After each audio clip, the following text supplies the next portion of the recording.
Today we groomed the closest thing to a wolf that we've ever met. This handsome chap is Zero, a German Shepherd Wolf-Dog cross. He was very, very hairy. After a few treats, Darcy could get a good look at this beast.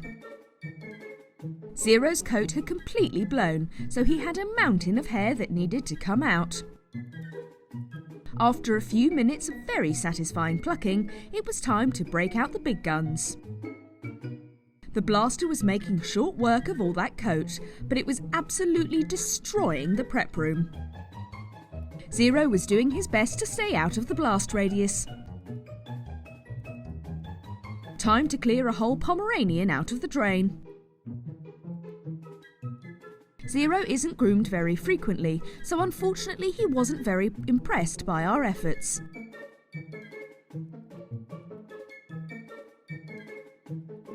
Water is apparently less insulting than air.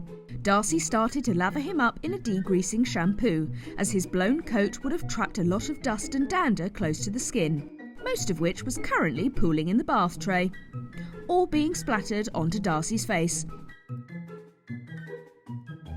It's gone in my mouth. Oh. We all started to wonder just how long our bath could take it. Not long, as it turns out. Fortunately, it wasn't long before Zero was rinsed off and ready for drying.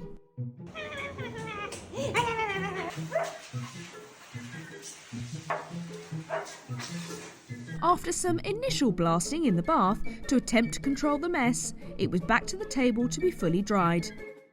Zero still wasn't a big fan of the blasters, but with a coat this thick he would need to get used to them. Although he might look big and scary in these clips, Zero only ever tried to bite the air coming from the nozzle.